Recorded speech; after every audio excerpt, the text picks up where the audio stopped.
So this is part two of the Barnacle Bob story, and the reason why I segregated the two parts is because I'm going to get pretty loud and egregious in this segment. And for those of you that don't know, the word egregious means an incredibly harsh and bad decision, probably done intentionally.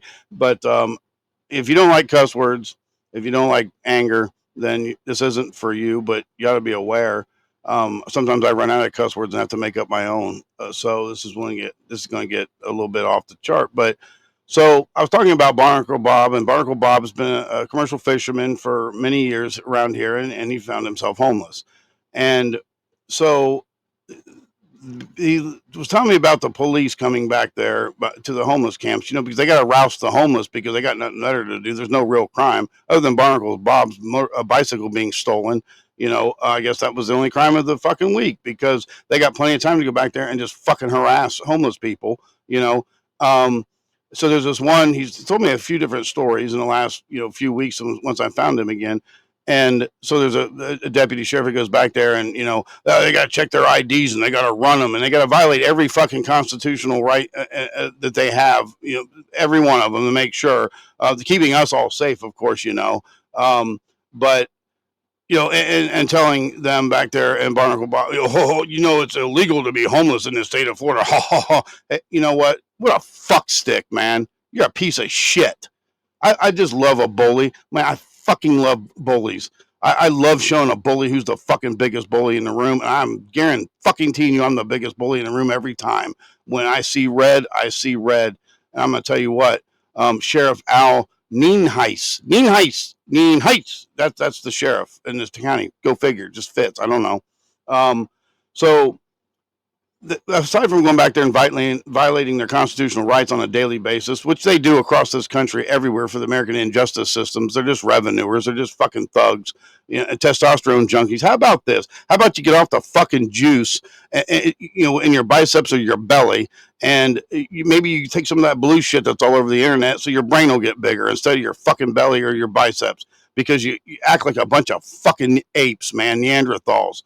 So the other day when I swung by, Bob had called me. I was running late. He called me from this gentleman's phone who's also homeless. He's about 80 years old. He has a nice SUV, but he's homeless. And I don't know his story. According to Barnacle Bob, just met the guy, that, he made really good money back in the day, a couple divorces, some, I don't know, turn of events, whatever.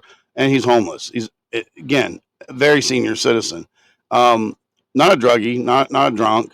He probably isn't even taking the medication at his age he should be taking because he probably can't get it. That's America. We got $600 billion to pad everybody's fucking pocket in foreign countries, but by God, we can't take care of our own. We all know that. So, yeah, day before yesterday, so I swung through there. I'd gotten back from being out of town and talked to Bob, and he said there was a deputy sheriff back there and talking to them for about an hour. Bob's a veteran, by the way.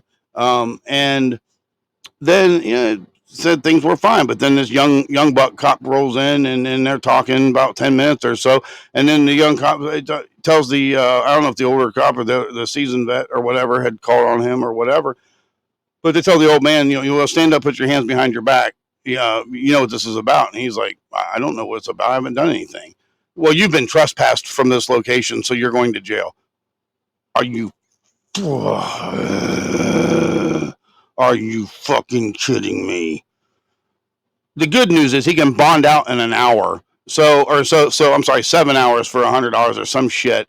It's all about the fucking money from a homeless guy who's living in his fucking car, who's ain't bothering a soul, sitting back there, not even doing drugs, not even drinking, because J.C. Penney violated him. Wait a minute. First of all, he wasn't inside J.C. Penney, you motherfuckers. He was behind it. That's a public thoroughfare. The whole property is a shopping center. So unless he was violated by the entire shopping center, and it's a big one, then he's not trespassing anything. And J.C. Penney doesn't have any fucking right to violate anybody from the entire shopping center. He wasn't in their store, you fucking piece of shit. You know what it's about? It's about fucking money, power, and egos and narcissism. That's what it's about. It ain't about nothing else. It ain't about keeping us safe. We all know that. You ain't fooling anybody, you fucking Neanderthal narcissist.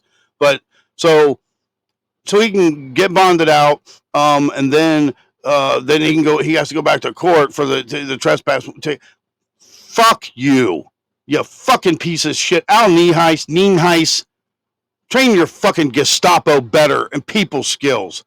You tell me there ain't no other fucking crime in this entire county that you worry about roasting and violating the rights of fucking homeless people, you piece of shit, and I'm going to try my best to tag them in this. And I'm going to tell you what, I ain't the one.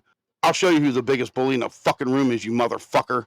I'm so sick and tired of this Gestapo fucking thieving government, all the way down to its fucking street thug collectors, the fucking law enforcement, state level, federal level, it doesn't matter. They're all a bunch of crooked sons of bitches.